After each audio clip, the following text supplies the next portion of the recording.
nationgear.ca, and number two, fuck Boston. How are you? I'm not bad.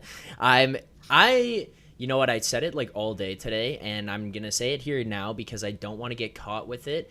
I'm not going to be one of those we want Boston people, but this is one of the more exciting ways that I could enter the playoffs. Like I'm actually happy about this matchup, not because I think this is an easy one for them to go into, but like you know what? Ultimately, we'll probably discuss it. I'm sure you guys will talk about it on the morning show as well. But like, it's kind of exciting. We got the Battle of Florida down there. We're gonna have Leafs Bruins here, a chance for redemption. You know, the rivalry again. I don't mind it. I think that this is okay.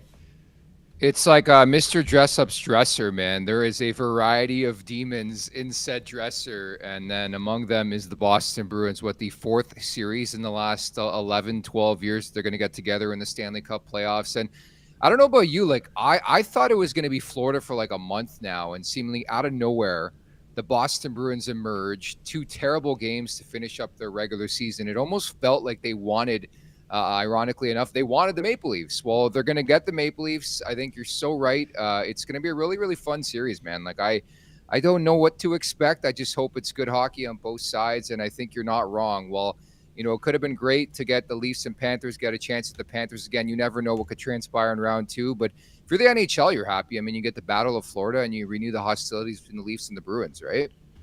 Yeah, exactly. I think that the build up to everything, it's going to be exciting. I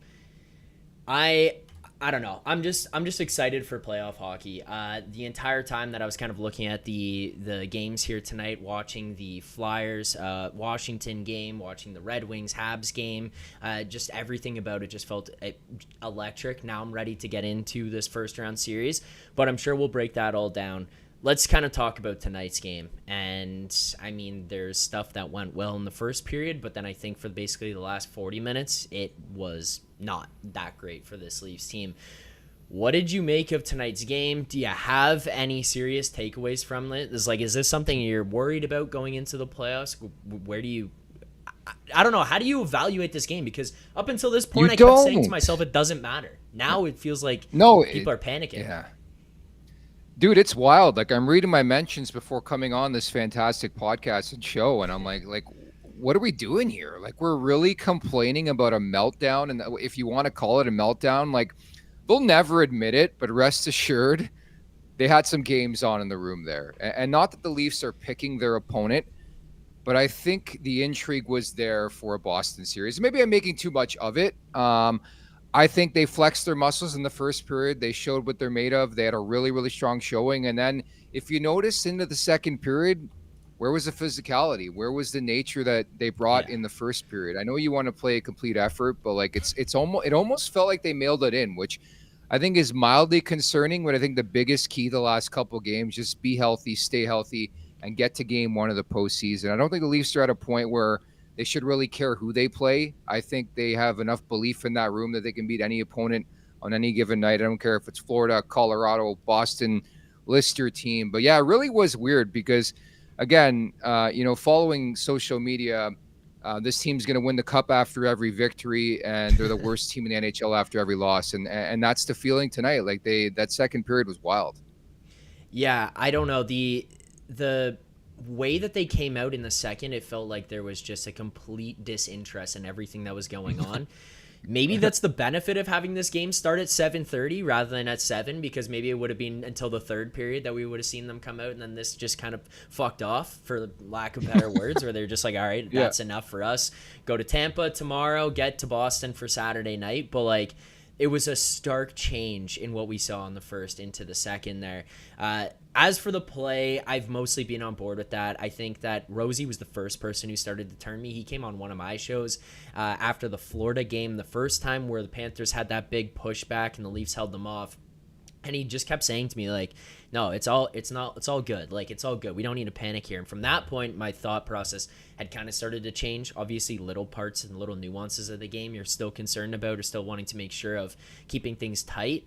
But the one thing that I am concerned about, I don't know where you come in on this one, goaltending. And it's not that I'm sitting here with Samsonov and Wall saying they can't do it, because we know both these guys could get hot, but the body of work between the two over maybe the last week and a half here, it's not been pretty. If you're in the coach's room, what's the decision that you're making for the guy who goes in game one, and how much confidence do you have in them? Well, Chef Dare on in the YouTube chat, I loved your comment. Boys came out flaccid in the second period. I couldn't agree more. To answer your question, I just don't know how much stock I put into these games. Like, I know it's this market and people are going to overreact and underreact to certain scenarios and situations. I Yeah. won't lie, a bit worried about the play of Ilya Samsonov, like 11 goals in his final two games. And I just thought it was weird. Like, I don't know why he didn't start Joseph Woll on Saturday. I don't know what Sheldon Keefe has said after the game. I wouldn't be shocked if it's Martin Jones for at least half the game against Tampa and on Wednesday. But I don't know. Like I think it's tough to quantify what has transpired the last couple of games because guys have been in and out of the lineup and they're meaningless games and there's not much urgency. There's not much desperation. Like they're essentially playing out the string, right? So I think until we get to game one, I'm going to put full confidence in these guys until they prove it otherwise. But my curious question is, like, how long is the leash? You would assume Samsonov starts game one on Saturday night. What does that leash look like? Let's say he gets off to a terrible start and they have this confidence in Joseph Woll. It's fascinating to me, but I don't know. Like, among the checklists, like, I'm not really looking at the goaltending right now. It's weird. Do you?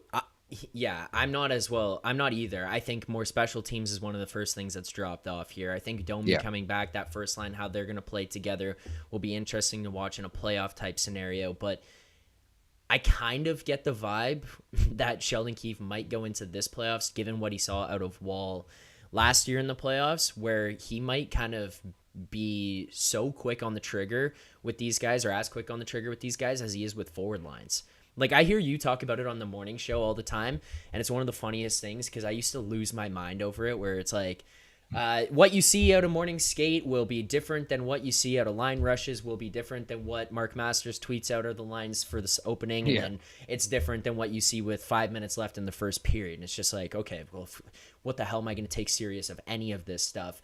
But this guy will see one bad shift, and that's it. Those guys are changed. He'll move things around. I have kind of said all along that I think it's going to take two goalies to have any type of push here. I feel like he's going to have a short leash on these guys this year. Like, I feel like this could be way shorter than ever. Yeah, you don't know what Sheldon Keefe, like, you're so bang on. Like, he could wake up with a different feel tomorrow and be like, you know what, Joseph Woll's starting game one. Like, would you be shocked? Probably not. I didn't think Woll was particularly good here against Florida.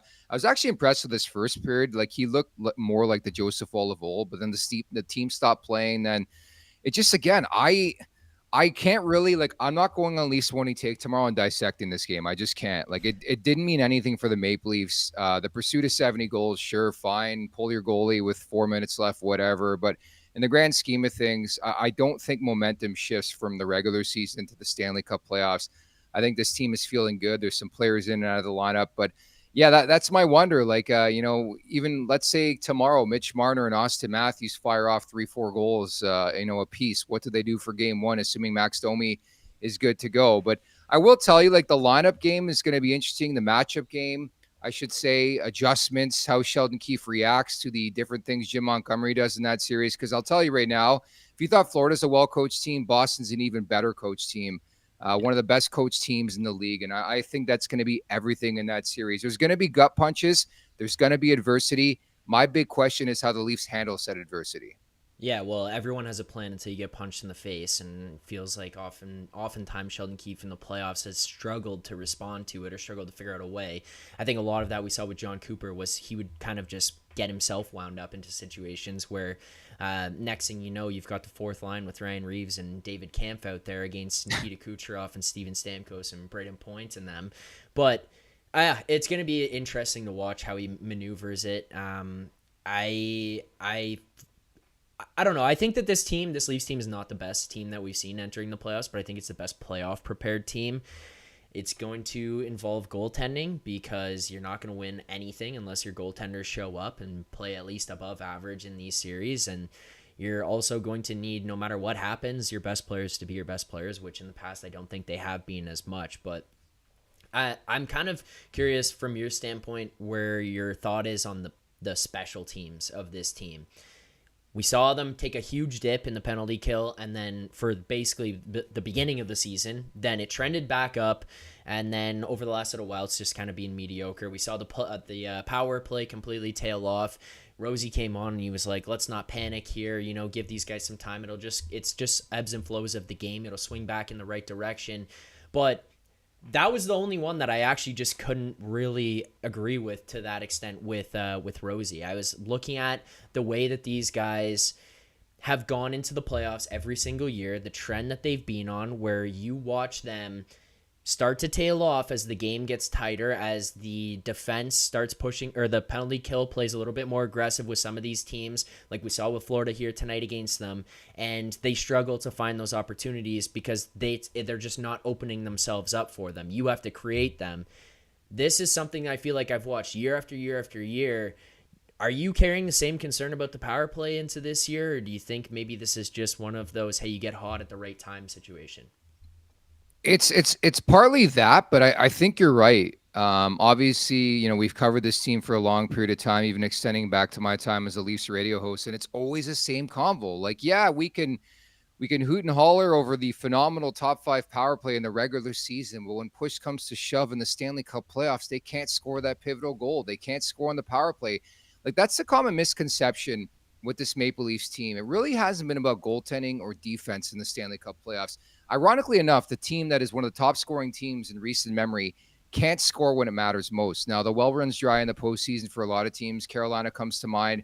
They have the same power play deficiencies that Toronto has, but it's about going to those gritty areas. Like, are the Leafs willing to score those sandpaper type goals? And that's why you bring in guys like Max Domi and Tyler Bertuzzi. And I got to give them credit because they have scored a lot of those goals in recent memory. Like, I think you got to get back to the basics in the Stanley Cup playoffs. We can't see that loop-de-loop shit, Mitch Marner between the legs. Everybody's guilty of it. Like, it's got to be your standard, shoot the puck, get it on net, crash the net.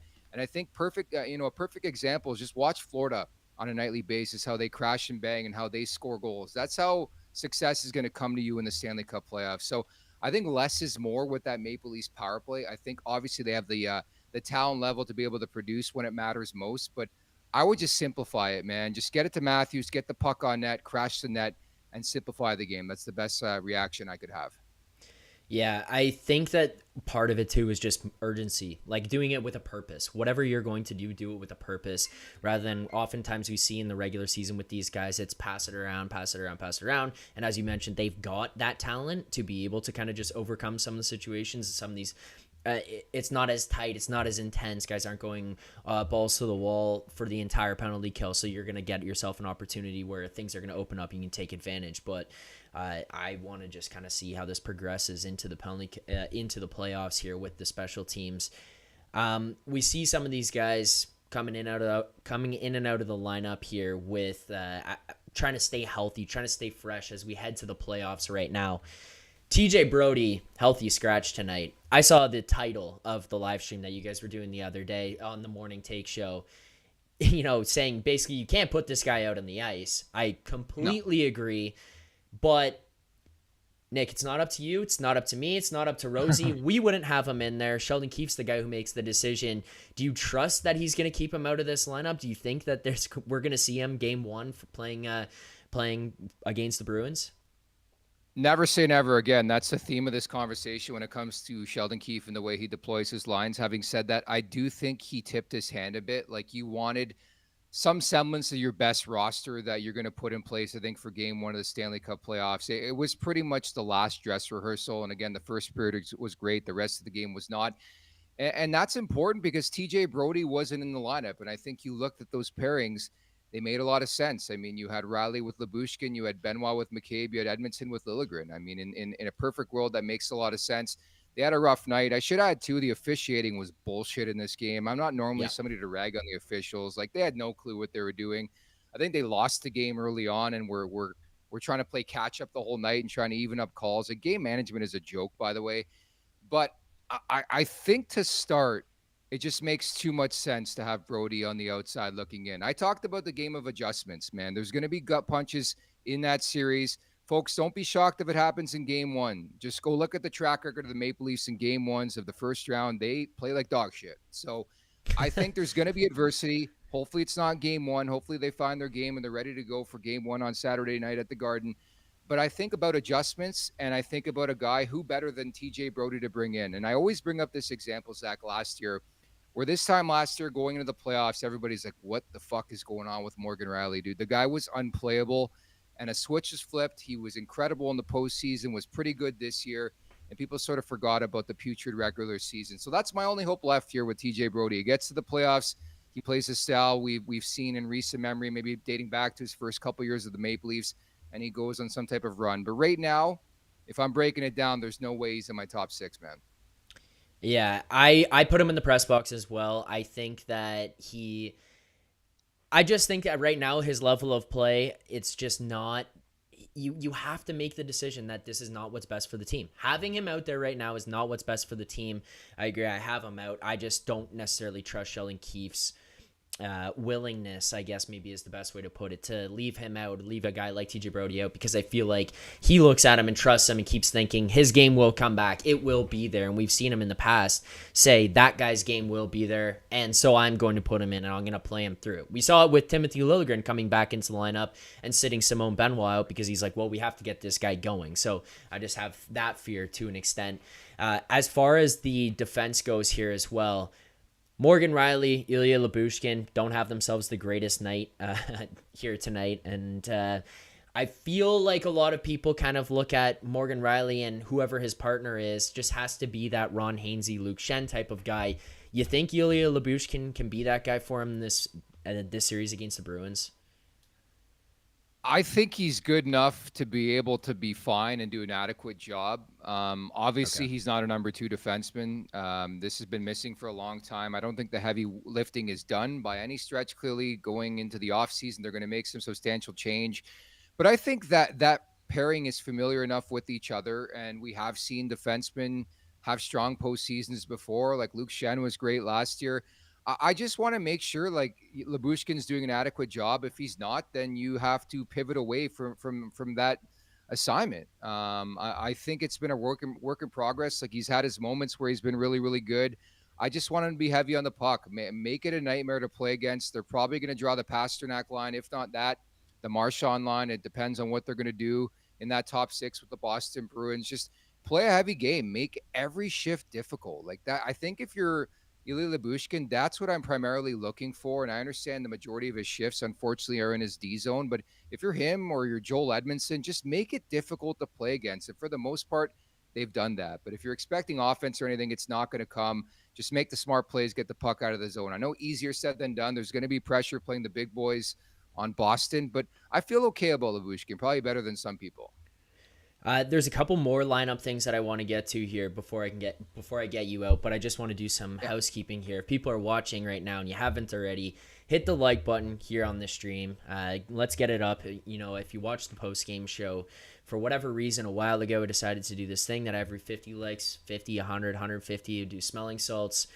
It's stuck. I've still done that. So that's kind of come with me no matter where I've been in the shows that I've done. So hit the like button if that's what you want to see for whatever reason.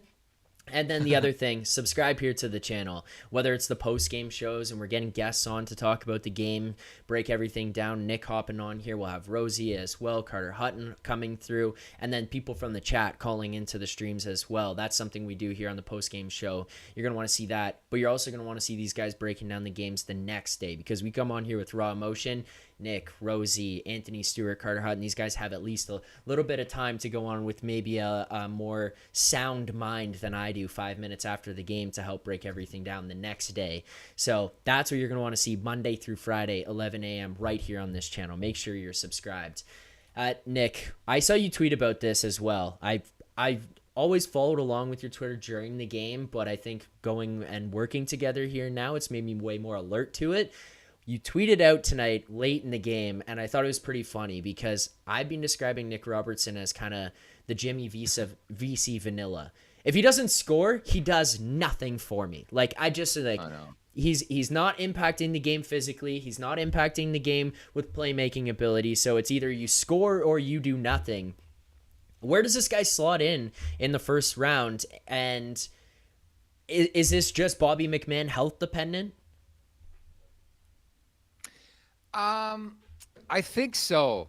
Like we've had this conversation, you and I, me and Rosie, whoever's been coasting Leafs Morning Take. It's like the same thing, and this guy's got like 15 lives, more lives than a cat. Like when you think it's finished for Nick Robertson, he's back in the mix, and I think you're so right. Like, and somebody tweeted back at me, well, you had 4 shots on goal. That's great. I just don't think an opponent like Florida or Boston is going to be conducive to having success for a guy like Nick Robertson. He's just not a physical player. Like he has his moments, but I think if he's not scoring for you, he's not creating chances, not putting the puck where it belongs, he's just irrelevant to the team. Like and it's a raging debate in this market with this team is like Nick Robertson. Some people love him. The analytics community loves the guy. And then the other half are like, well, you know what? He's a good player. Like he's an adequate, serviceable player who, again, all about adjustments. I think at some point in time, he's going to get an opportunity. It seems like it's going to be game one. I'm just a bit pessimistic right now when it comes to Bob McMahon being ready, just surely speculation on my part. But I think Robertson at some point in time is going to get that opportunity, but it's all about scoring that big goal. Can he have that big prolific moment for this team? Because the depth scoring is so important. Like we often talk about the big boys, and it's right to say like those guys are going to lead this team to the promised land if they can't play the way we've seen them play in the regular season for so many years. They're not going anywhere. But you need those marquee players, those big type moments, those McMahons, those Robertsons, those Nyes, like guys Yeah. like that need to elevate, and that's what I'm looking forward to seeing from Nick Robertson because it's put up or shut up time. It's felt that way for like 5-6 months now, and now the proof will be in the pudding. If he has a strong showing in the Stanley Cup playoffs, then hell, bring him back. But consistency is the name of the game, and I think that's what sets apart players from being healthy scratches and AHLers to being full-time mainstays in the NHL. I want to notice them on a nightly basis, and quite frankly, I did not notice Nick Robertson in this game. All right, I got one final thing for you here. We have a super chat, so we'll get to that right now.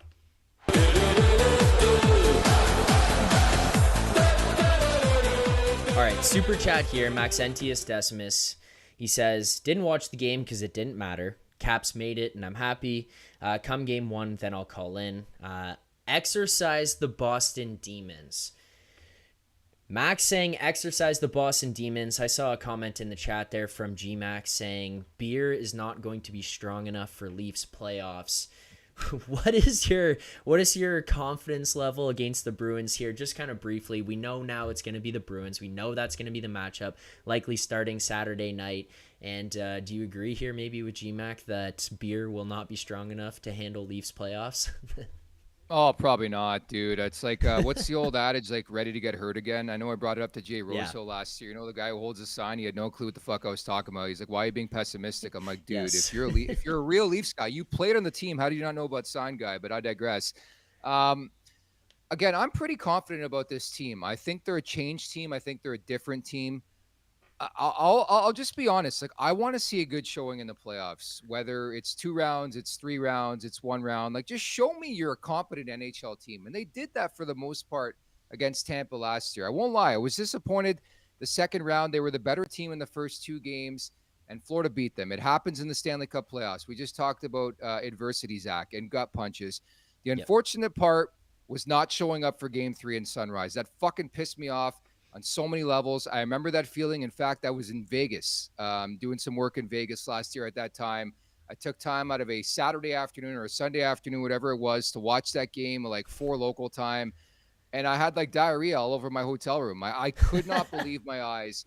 The season was on the line, and that's the way the Maple Leafs came out. So at the Yeah. very least, win, lose, or draw, well, win or loss, I just want a team that shows up, plays fun hockey, goes on a bit of a run, a bit of a ride, and leaves me with a lasting memory that's like, you know what? I have the confidence. Because I won't lie, for everything that transpired in the first round last year, it's like, great. They finally got to the second round. They reminded me why they've pissed me off for so many years, the way they played. We'll say in game 3 and 4 of that series. Game 5 was decent. Game 1 and 2 were pretty good. It's like, man, just bear down, grind. I mean, go to grind town. There's going to be adversity. Just look around the league. None of this woe is me bullshit. Just look at yourself in the mirror and say we're doing this thing. And so that's my only hope. I want to see some Maple Leafs hockey. I want to see some exciting hockey. I got that feel in the first round last year. Yeah, I did as well. And then I agree with you. It got to game 3, game 4, and I went, oh, fuck, it's the old Maple Leafs. Like, we're back. Yeah. And I was like, oh, well, that was fun. See what We'll Blake see you wrote? next year. Yeah, you were pissing shit, Nick Oh Alberga. man, couple nights in Vegas will do to you. Like it's again, I did not want to be there watching that game. Yeah.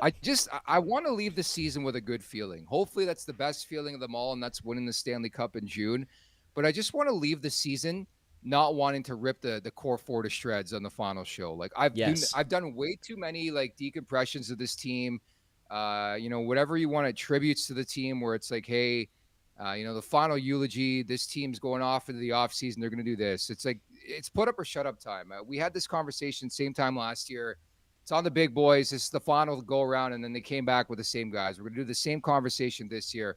Just get it, man. Just get it this time. Like, there's no other words to be said about this team. I know we're a podcast, and that's what we do on a daily basis, but Yeah. there are literally no more words. I don't want to hear learning lesson ever again. I don't want to hear JT. I don't want to hear Keefe. I don't want to hear the passive-aggressive Mitch Marner.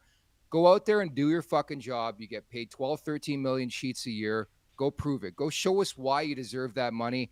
Another takeaway, too, like Willie Nylander, I don't know what's going on, man. I thought a month ago this guy was a foregone conclusion. He was getting to 100 points and he can stuff it in the face of Mitch Marner.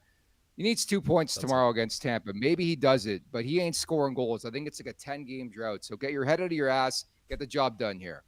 Yeah, Nick, if the final conversation at the end of this year has any similar feeling to what we were at with last year, where we're talking about trading one of these guys because they don't show up again or anything like that, I would much rather lose in the first round and the conversation at the end of it be like, well, Tree Living's onto something. Some of these other pieces got to come through. We got to get a better goalie. But you know what? Matthews, Nylander, Marner, they did it this year. Tavares, they showed up. They were the big boys. Yep. They gave the Bruins hell. I'd rather that be the conversation, because if it's not, we come on here and I have to talk to you after whatever game it is that they get eliminated about those guys being soft and pushed around and not showing up. We're walking right down to Dublin Calling or Paris, Texas or Dear Lady or something, and we're just gonna drink until we forget about it all. Like that's gonna have to be the solution at the end of this. Yeah, dude, I'm with you. I'm ready for this roller coaster. Can't thank everybody in the chat enough at the Leafs Nation 401, where you can subscribe. Make sure to check out nationgear.ca and bleed blue with us. If we're gonna bleed, we're gonna bleed blue. Yeah. And hopefully, again, I love Leafs Nation because of the passion. Everybody's fired up. I don't care who the opponent was going to be. It's going to be the Boston Bruins. I will just say this right now: the ability to retire Jack Edwards. There should be a fucking picture of that guy in the room, because this is the silver lining on this whole series, man. I know, that's what I saw the thing today, and I was going into it. I'm like, I'm not going to do the we want so and so, but if the Leafs can end Jack Edwards, that's poetry. That's What motivation. I need. Yes, put his picture up on the wall every day. You tap that before you go out and say, Jack, this is the end of the road, brother. Nick, this is going to be the end of the road for you here today on the Leafs Nation After Dark show. I appreciate you taking the time to do this. You can catch Nick back tomorrow morning right here on the same channel. Same channel. It's that easy. You don't have to go channel to channel to channel. You go right here, subscribe. You come back tomorrow morning, 11 a.m. Eastern time. Catch Nick breaking down this game. Maybe there it's all been said and there's not much else to say, but at least looking forward to tomorrow's game against the Tampa Bay Lightning. Nick, thanks for taking the time to do this. We appreciate it. We'll see you right here on this channel tomorrow at 11. My pleasure. Thanks for having me. We'll talk soon, buddy. All right, sounds good. There you go. Nick Alberga from Leafs Morning Take hopping on here to help us break this one down as best as possible. We appreciate him taking the time to do this here. Look, that's what you get here on this channel. You get people hopping in from the Leafs Nation, around the team, talking about the team all the time to help us break these down, as well as people in the chat. We'll rip through your chats, answer your questions, everything you guys have for us. And on top of that, you guys hit that like button. We'll have to do smelling salts. That is what it is. We smelling salts. We got 50 likes here on the stream. Over 200 people watching. It should be easy for us to get 100, 150, 200 likes here. Get to those. We'll keep doing them, but we got 50 likes here. So thank you guys very much. Let's hit those smelling salts now.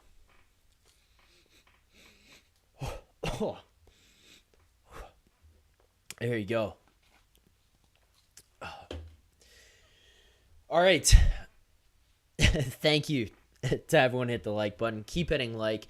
There's a couple more things. If you're new to the show, if you're watching for the first time, if you're watching on Twitter, if you're listening on radio, if you're listening on podcasts after, Facebook, there's so many ways to consume this show here now as well. By the way, if you were trying to find podcasts, because you can't catch it in real time, you go to anywhere you're trying to find your podcast, you can find the Leafs Nation After Dark show uploaded at the end of the live shows. Make sure to check those out. You guys can listen to it on your way into work tomorrow. You can listen to it at the gym tomorrow. If you're not going to just watch it back on YouTube, easy way to do it. So make sure to find that as well. You can find it over on radio. So make sure to check that out. But thank you to everyone who's tuned in right now on any platform, wherever you guys are watching. Thank you very much. I'm looking over at Facebook comments here right now as well. That's where we are also live. I'm seeing Vito DePinto laughing, full confidence. He's saying no, Bruins, and then Matthew Mountney. Bruins in 5, unfortunately. The core guys are far too soft. I mean, the core guys, they might be far too soft. That is unfortunate if that's going to be the case again. I feel like we're not going to know anything for sure until we get to the playoffs this year. This is truly one of those years where it's like, we've seen a lot of the other guys and character being built into this organization. We've seen and we've talked about, hey, Nylander looks like he's not as afraid. Tavares, Matthews, they don't look as afraid. That's been the regular season. How is this going to work when you get into a 7-game series and you go head-to-head with the same team who's going in there every night to piss you off, who's going in there every night to wear you down and finish checks on you and stick you in the knees when you go into battles in front of the net?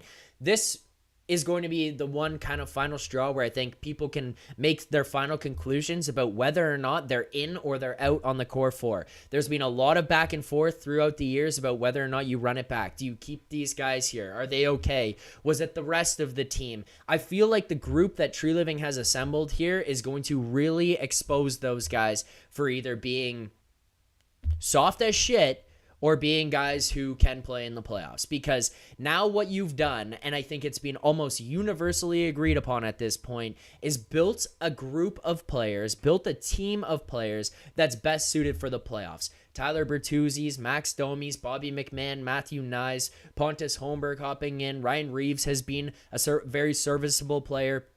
All of these guys coming to this team for 82 games has at least been able to establish a culture.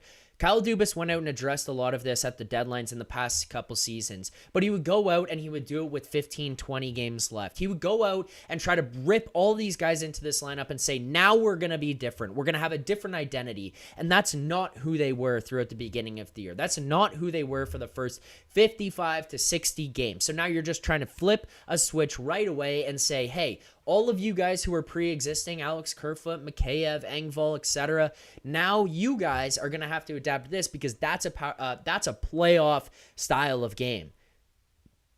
That's too late. It's too late to have that happen. And then you go back and you go into the offseason again and you go soft. You go skilled. You go fast. You go north, south, up and down real quick. Just trying to score as many goals as you possibly can. Not really worry about defense and not really worry about the intangibles that matter in the playoffs as much.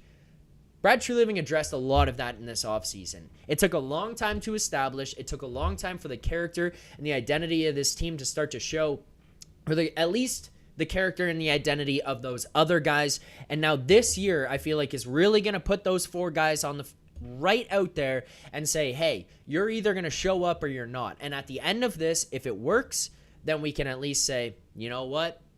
They found a way. You can give kudos to Brad Treliving. And if it doesn't, we're going to know and we're going to see very clearly what went wrong and why things go wrong. If those guys go missing again, I don't want to hear any shit about the rest of the group because we've talked about in the past, you need scoring, you need toughness, you need this. There's been a lot of it that's been addressed going into these playoffs.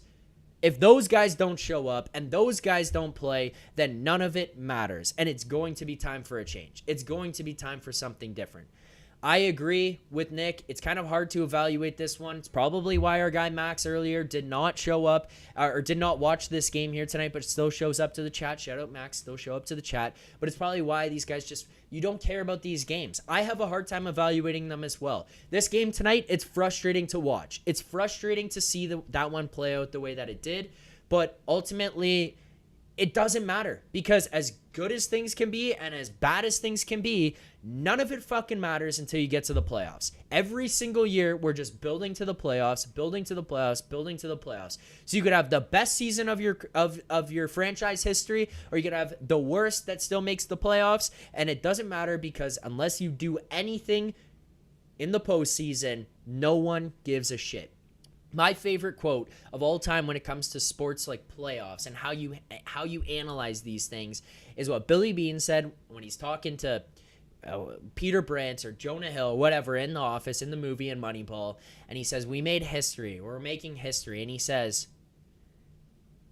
no one cares unless you win the final game. Like, if you lose the final game, no one gives a shit.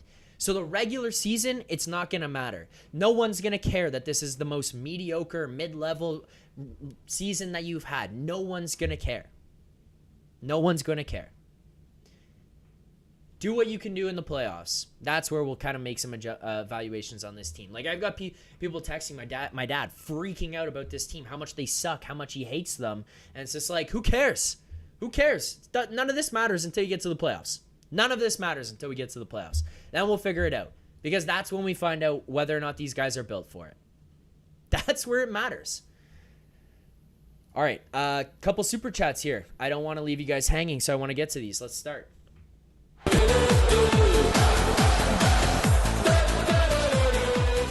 Super chat, Max Entius Decimus. Max, thank you as always for the super chat. Max says, Toronto and Montreal versus Detroit. Ruined Dubas this year. I'm happy. Yes. You know what? Candidly, it's the most petty shit ever, but I'm going to admit to it, and I'm sorry to my friend GMAC who called in the other day, but I am happy that the Pittsburgh Penguins missed for one reason and one reason only, and it's Kyle Dubas. As for Sid and the rest of the team and the fans of the Penguins, I'm sorry, but now you guys can also hate on him for building soft teams that are going to play that way with no heart and no balls. So now Pittsburgh fans will be exposed to it. I'm sorry to them. Again, I'm sorry to my friend GMAC, but for Kyle Dubas' sake, not making the playoffs, thumbs up. It's petty. I'm sorry. It just is. Another super chat.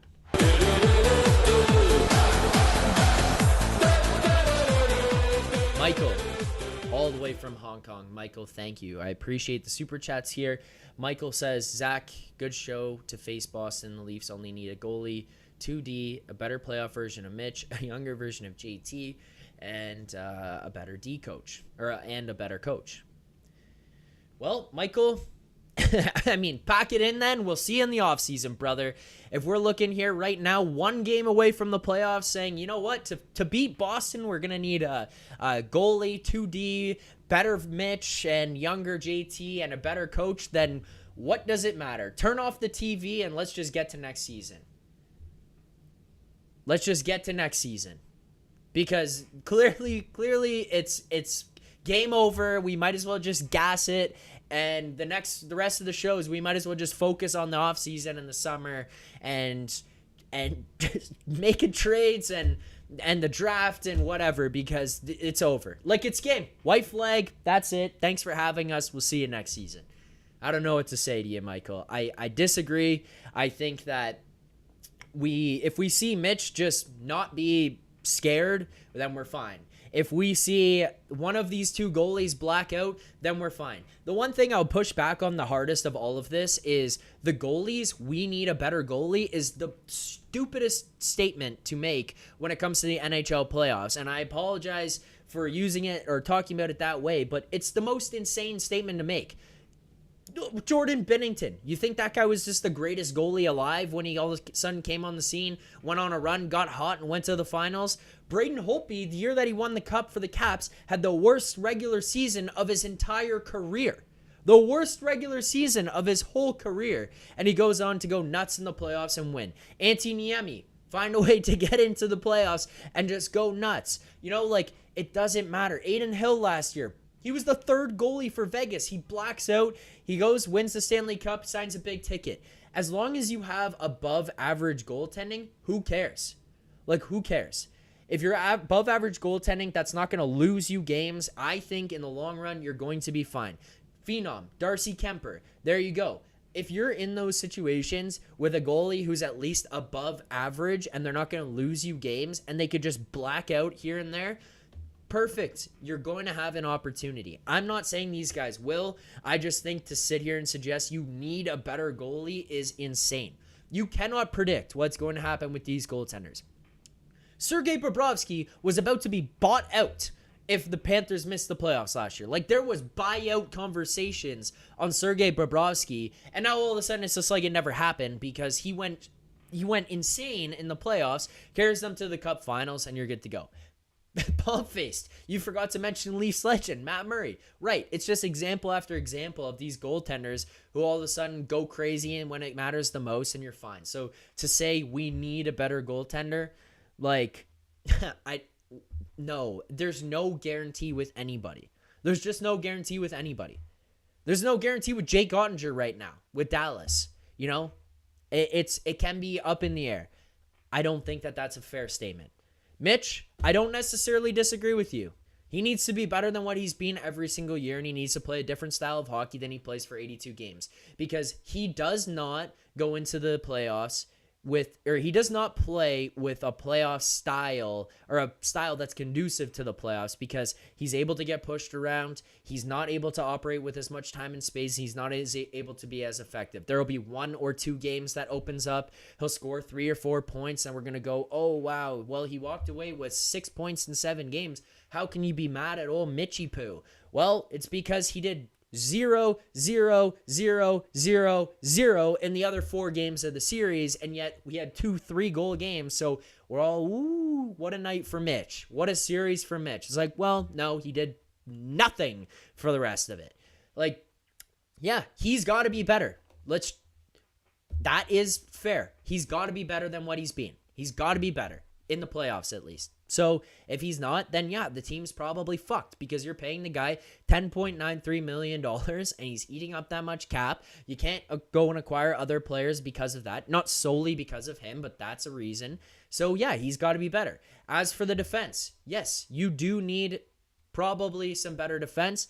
But my only pushback on this would be that the guys that are being brought in here play far differently than anybody else that we've had before. I'm not saying better, but I'm saying differently.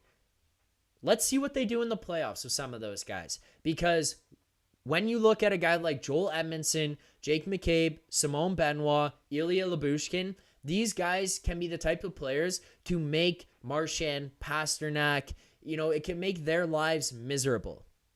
A guy like Bobby McMahon and Matthew Nyes can be guys who can go into the corners and make Charlie McAvoy's life miserable and Hampus Lindholm's lives miserable when they go back there to retrieve pucks. So maybe that these other players who are here right now can just make a different kind of impact.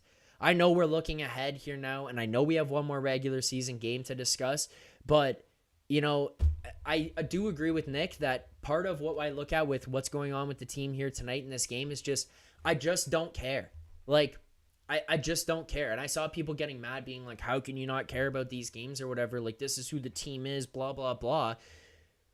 Who the fuck knows? Like, look at the seasons where they put up 110, 150 points, and then you go into the playoffs and then they lose, and then people are being like, well, why did the regular season matter? It's like, well, why does it matter now if they're not winning and having success? Who cares? Let's find out a game from now. What do you want me to do? I don't have a goddamn crystal ball to look into to tell you how things are going to be. I can't predict the outcomes of those. I just can't. Better coach? Well, Michael, I think we all wanted that in the offseason. It didn't come. I think we all wanted that at the beginning of the season. It didn't come. I think we all wanted that when things were tough, like in November. It didn't come. It's not going to happen now. So let's deal with it, and maybe he'll be fine. I don't have a solution for you there. Another super chat.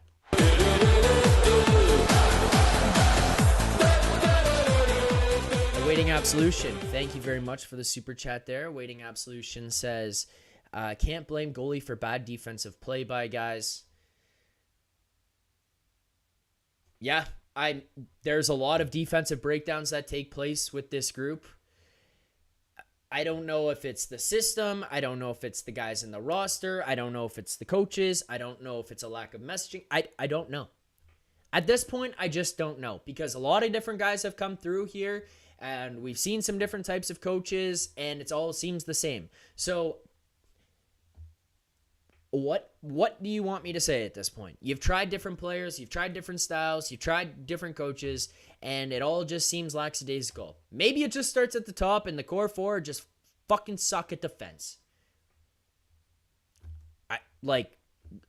Maybe Morgan Rielly is the worst goddamn player to ever play, and he should be paid $300,000 based on the way the chat explains him sometimes.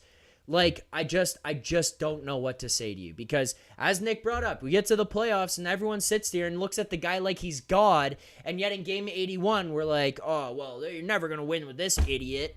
Who knows? If we have the conversation halfway through the year, maybe it's a little bit different than where we're at right now. When we get to the playoffs and we watch these guys, it'll probably be a different conversation because we are watching them when it matters. So that's fair. And if you're going to criticize the comments that I'm making right now, okay, we can look back at that. But as it is right now, I don't. What are we going to do, man? We're a game away from the playoffs. What are we sitting here talking about? We need to improve on these players. You can't. It's over. This is who we are. You are who you are at this point. That's it. The other thing that I want to go to here before we kind of continue wrap up, we're also 14 likes away from our smelling salts. So hit the like button if you hit the like button. Hit the like button if you guys are watching and you haven't. We got another super chat here.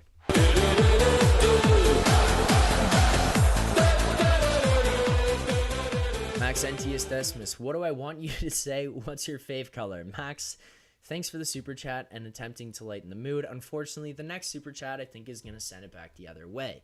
Max, favorite color? Blue, man. We bleed blue. That's why you should be heading over to the nationgear.ca to be getting your exclusive Bleed Blue merch.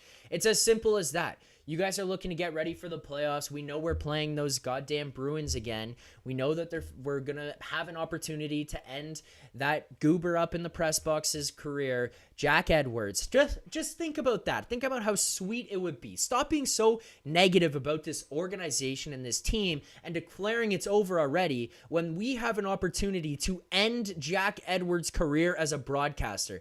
That guy, he's going to be sad. He's going to be upset anyways, but we're going to have an opportunity to just end it. We're going to send him off. He's going to be crying, throwing up, puking all over himself. Maybe he's going to be Nick Alberga in Vegas watching this team last year against the Panthers. Maybe that's going to be him when the Maple Leafs end his career in round 1, okay? And when that happens, and when you're sitting there listening to his broadcast because you can't listen to him otherwise because that's how frustrating it is, that's how annoying it is, when you're sitting there tuning in to everything that he's doing, freaking out about the fact that this Leafs team has ended his broadcasting career and his Bruins season, you're going to be wanting to wear exclusive Bleed Blue merch. You saw Nick wearing it on the show here tonight. That stuff looks incredible. That's what I want to be rocking all playoffs. That's what I want to have wing sauce all over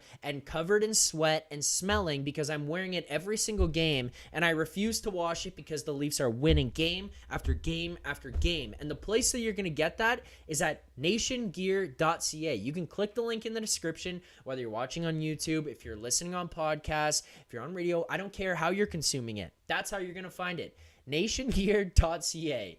As Phenom brings up there, Nick, diarrhea all over the hotel room. That could be Jack Edwards in the press box commentating the final game as the Maple Leafs end his Bruins season. Don't you want that? Don't you want that?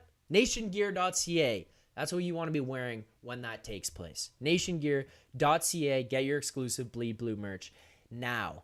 All right, couple more super chats we got to get to before we end this show here tonight and get into our final stuff. We're also a couple likes away from 100. Keep it rocking. Next super chat. We'll keep pushing.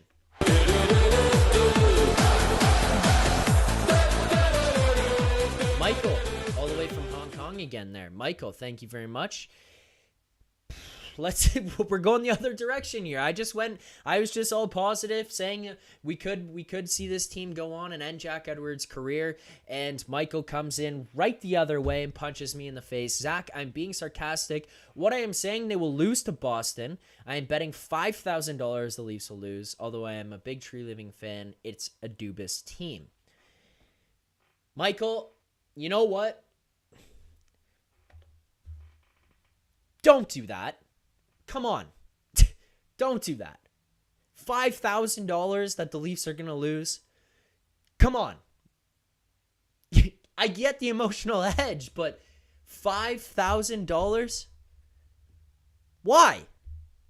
You're betting $5,000 against the Leafs? What are we doing? Come on, man. I don't even have anything else to say to that. I see that you're saying you're a big Tree Living fan, but it's a Dubas team. I know that Dubas's fingerprints are all over this, but I think that we've seen over the last little while, there's a lot more from Tree Living that's kind of started to show through and show that its colors are popping into this team and becoming more of who they actually could be. I'm not going to say are, because we're going to find out when it matters most, but could be come playoff time.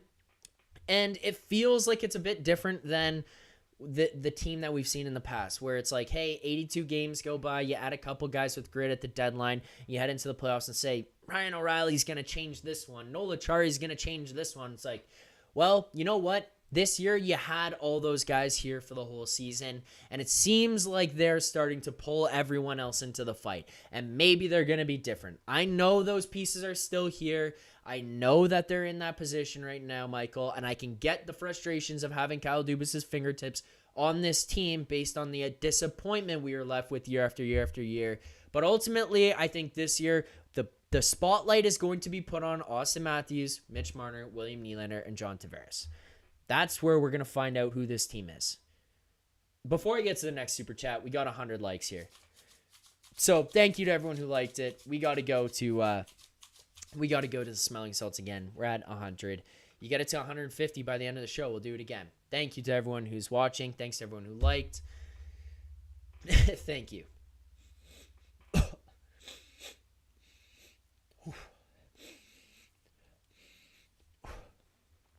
All right. There you go. More smelling salts. More super chats.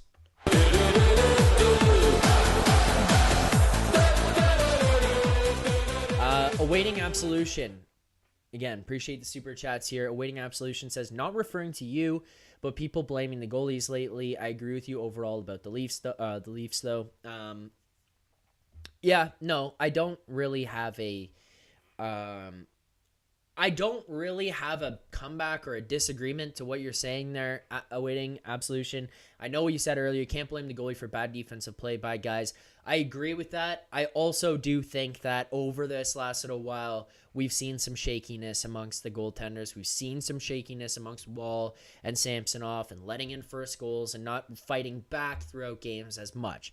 I don't think this is a terrible game by Joseph Wall tonight, but this is just not a great game. I don't think that Saturday night was a terrible game by Ilya Samsonov, but it was a horrible first period that he recovers from to give him effectively an average or below average game there. Like, these are the situations where it's not the goalie losing you the game, but they're not very good. The defense isn't good in front of them. It's just a recipe for disaster there. So that's a fair point.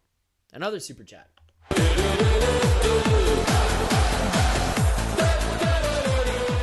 Michael. I don't know what to say to you, brother. Zach, I won more than $30,000 for the past 5 years, mate. Congratulations, brother. I didn't because I'm an idiot and I want to bet on the team. So, congrats on the 30K. But that's all I got for you. Congratulations. Another super chat here.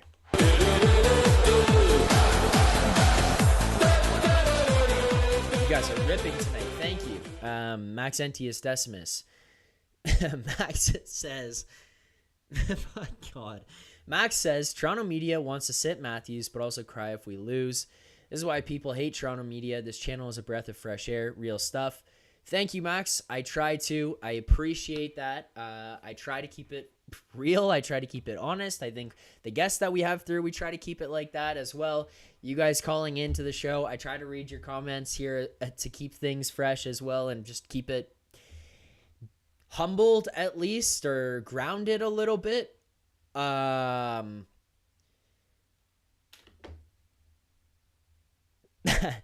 Yeah, I don't know. Like, some of it is just over the last little while, we get really high about stuff. We get really low about stuff. This game, this last stretch about this team just feels weird to me because people are freaking the hell out about this. Kind of my final rant about where I'm at on this. People are freaking the fuck out about this Leafs last week and a half. And I get it because traditionally it's not been that great. But you know who else has kind of dipped off over the last week and a half? The Boston Bruins. You know who else dipped off the last month heading into the playoffs? The Florida Panthers. Like, these other teams that are ahead of us, these other teams that we're playing against, they also kind of just slowly tailed off a little bit as well going into the playoffs. And it feels like they all just kind of have the same idea, the same understanding that this is not what matters anymore. We know we're going to the playoffs. We have an idea of who we're playing. It's the postseason that matters. The postseason is what's most important. And the difference between Boston to Florida and Toronto to Tampa is marginal. So these teams, realistically, on either end, they probably just don't give a shit about who they're playing. I might be, right now, being overly optimistic. Maybe a week from now, I'm going to look like the biggest idiot in the world coming on here and talking about how the Leafs are down 3-0 and I should have never been just even slightly positive about this group. Maybe that's the case. But I feel like the guys who are also around here with Edmondson, McCabe, Bertuzzi, Domi, McMahon, Nyes, Reeves, being a part of this group, you know, it feels like at least the conversation in the room might be a little bit different. It feels like these guys give a fuck about each other even this much more than they have year after year after year. And it feels like there's going to be at least a little bit of sticking up for each other. Which just kind of, it just maybe feels different. It feels like there's a different atmosphere and a different emotion amongst the group. It feels like there's more passion. And I don't think that this team is as good as last year's team or the year before that, but I think that this group might be the most playoff ready, which I would have never, ever said about the last few groups that we've seen going into the postseason. I might be an idiot. Brimmer saying as sorry, Brimmy. Don't know if you wanted your name said. Brimmer saying Colorado being doggy too. Yeah, like these guys, there's some of these teams that are at the higher end who kind of are just like, let's just get to the playoffs. Like, they don't care, man. They just want to get through. JT has so much passion. Like, we're seeing these guys just kind of play a little bit differently, have a little bit of snarl to them. Maybe the conversation in the room is just, let's get to the playoffs and that's where we'll do it.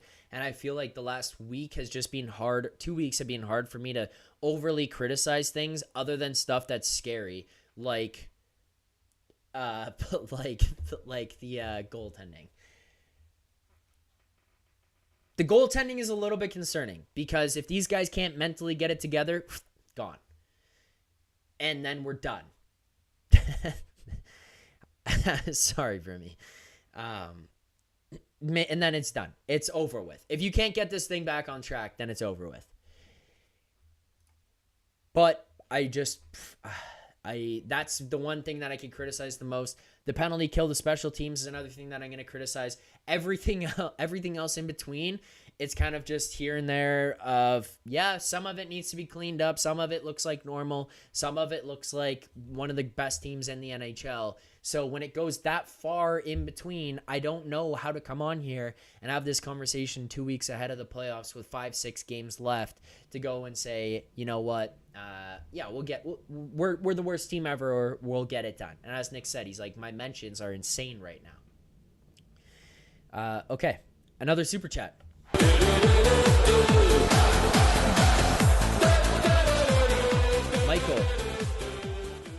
Michael, I commend you. I just don't even know what to say. I won because I don't agree with Dubas' philosophy of hockey.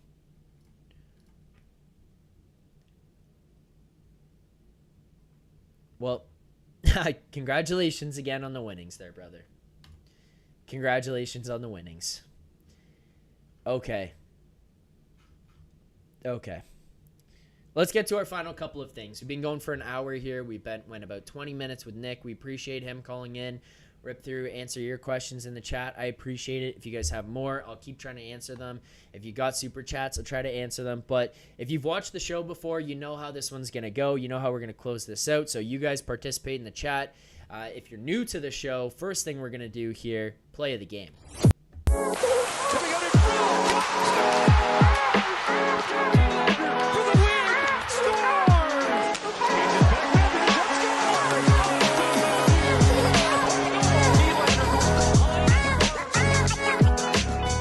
Okay, play of the game. Neither of the goals tonight were really, to me, that pretty. Shout out to Tyler Bertuzzi, man. This is one thing that I talk about, and I want to bring up the players who were on this team that True Living decided to prioritize this style, this ideology of character that he was going to bring in here to be a part of the group for the full season. Tyler Bertuzzi is one of those guys who embodies that to me. Joel Edmondson, he goes out and acquires at the deadline. These are the guys that I think are going to be impactful players in the postseason because they play a playoff style hockey. You look at that first goal that's scored here tonight by the Leafs. It's Mitch Marner on the power play. That's great.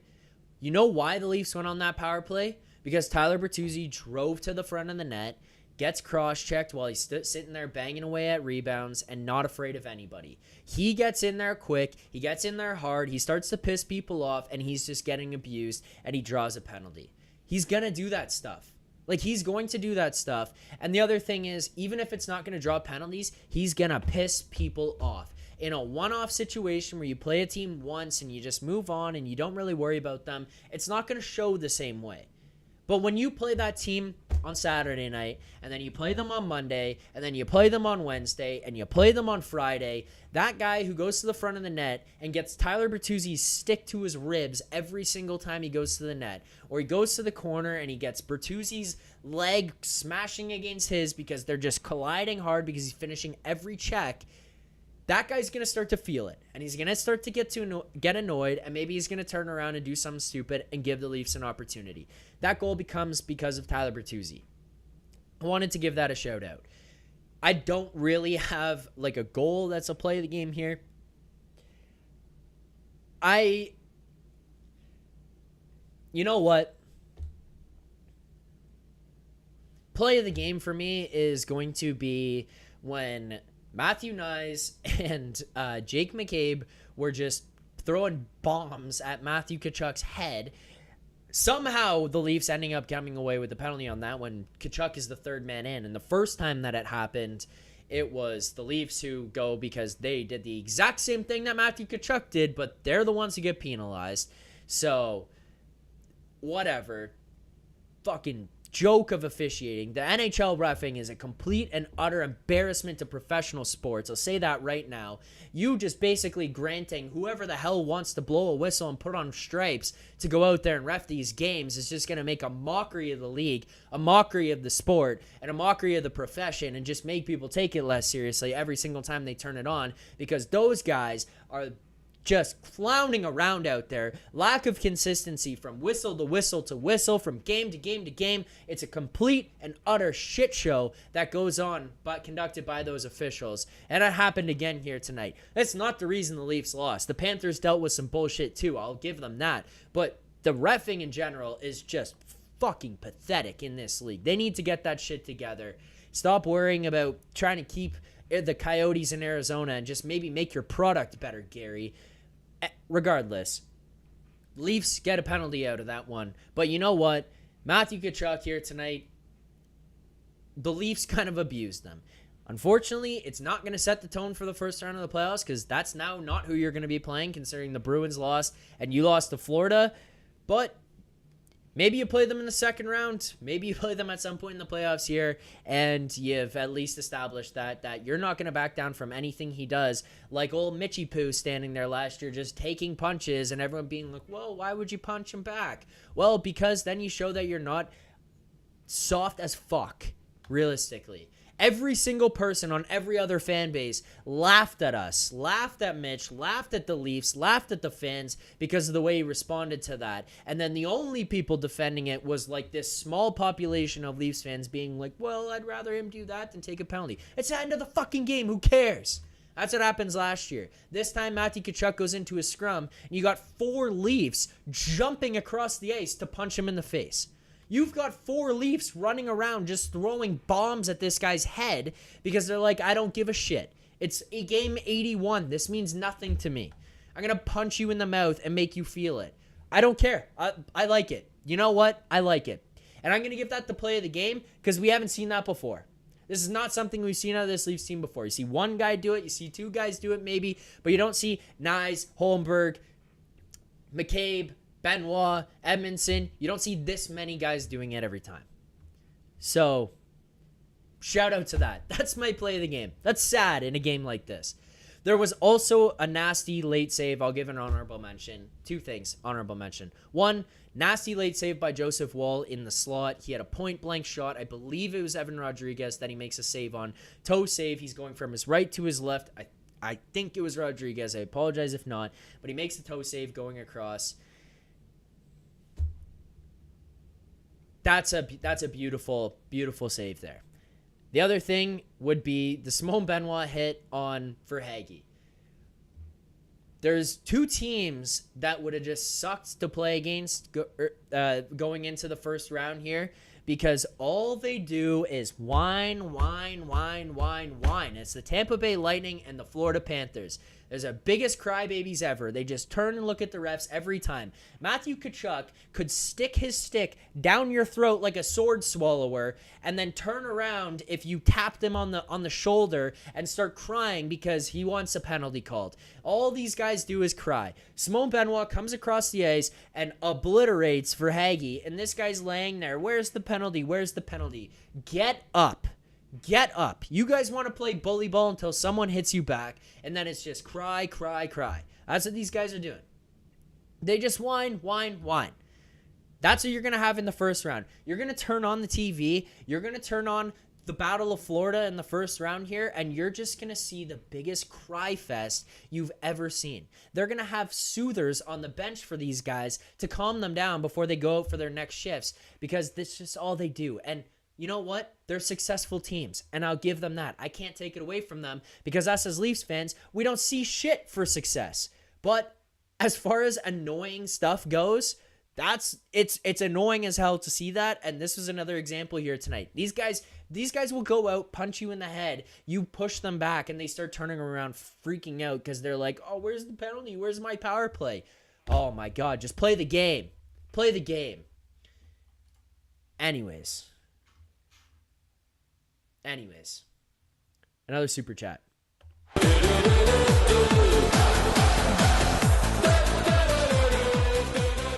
Max NTS Decimus, thank you, Max. Max says, the Battle of the Whiners, Florida versus Tampa, enjoy. Yeah, I mean, yeah, that's where I'm at. It's gonna be fun to watch. It's gonna be intense. I'm gonna want to watch it, but prepare yourselves, ladies and gentlemen. There's gonna be a lot of whining. Thank you for the super chat, Max. All right, let's get to our final thing here tonight. Let's get to our grades of the game. You want answers? I think I'm entitled. You want answers? I want the truth! You can't handle the truth! Oh my God, that comment brim is insane. All right, let's get to our final thing here. You guys send your grades. I want to see what you guys have in the chat. What do you grade this game here tonight? Do you care about this game? Do you not care about this game?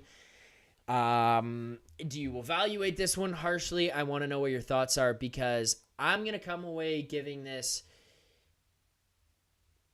I'm going to give this... Man, this is tough, because I kind of don't care, and Nick might be right. They might have gone to the room and seen the score and just been like, fuck this. I'm going to give this a D. You had a good first period, and then you got shit pumped in the second period. Florida just did whatever the hell they wanted to physically, offensively. You had no time, you had no space, you had no opportunities to do anything. You had no comebacks for anything that they brought against you. Seemed like they struggled retrieving pucks.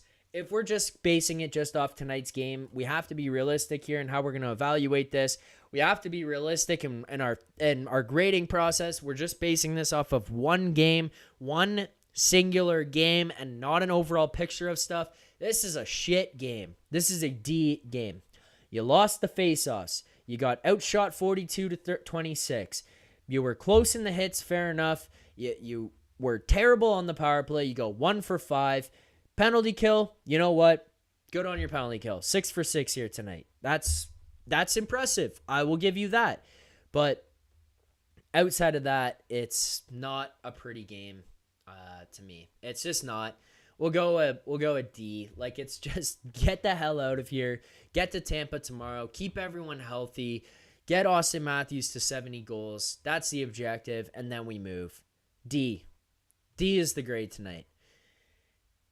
Also, I said in the pregame, I think if you're going to bet on this anyway, tonight, the way to approach it would have been Austin Matthews minus 110 anytime goal scorer. He doesn't score. That's really unfortunate.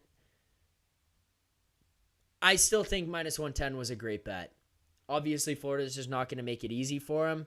He had Mitch up there, even with Domi out, so who cares? It's minus 110 is still a great bet. You're normally getting that thing minus 130, minus 140, but this one, minus 110, whatever. I'm sorry, it lost. We'll try to be better going forward, but we're on the hunt for 70. Final thing I'll answer, palm face. Zach, would you rest Austin for tomorrow, let him chase 70? I would have preferred that you sat him tonight and played him tomorrow, given him the opportunity, because now what's going to happen is he doesn't score tonight. All the pressure is on the decision of whether or not he plays tomorrow, which is going to be the first thing that we're going to have to deal with about, like, oh, does he play? Does he not play? Should you play him? Should you not play him? The other thing that you have to deal with in all of this that's kind of interesting for me is Domi's out, McMahon's out, Yarncroke's out. You can't just sit a guy and then call someone up on an emergency basis. Like, someone else would have to be injured. I don't think anyone else got injured, so the only other way around it would be to sit him and go 11-7. I don't think you do that. I just don't think you do that. I think he plays. I think you just limit minutes. Get 70 tomorrow, Austin. That's going to do it for me for tonight's stream. I appreciate everyone who tuned in here. I appreciate everyone who liked. All the new subscribers. I appreciate everyone who's now found this After Dark show for the first time. If you enjoyed the show before you leave, or if you're watching back after, please hit that like button, subscribe here to the channel. Nick, who was on here at the start of the show, he'll be on this channel tomorrow morning at 11 a.m. to kind of recap everything that went on here tonight, as well as look ahead to tomorrow's game against the Tampa Bay Lightning. You're going to want to hear that. You're going to want to hear their thoughts about how they should approach it. But look, the Leafs lose this one 5-2. It's tough. It's embarrassing. I don't know if we can take too much away from it. Now, at least we know 100% the Bruins, round 1. Probably going to start Saturday night in Boston. Let's get excited. Let's get excited. That's all for me here tonight. Wrap up the show there. Hit the like button, subscribe if you want to find the podcast. Anywhere you find your podcast, Leafs Nation After Dark. Also, head to nationgear.ca to get your exclusive Bleed Blue merch. Shout out to everyone in the chat there right now. Go Tunas Go. Couple guineas on the way after for probably Thursday, you know, wrap things up. Weather's getting nice. We'll feel good. We'll get ourselves ready for game 1 of the playoffs ourselves. But thanks so much to everyone who tuned in here tonight. We appreciate it. This being game number 81 against the Florida Panthers, losing this one here tonight 5-2, moving to 46, 25, and 10 on the season. We'll see you guys tomorrow night. Keep believing.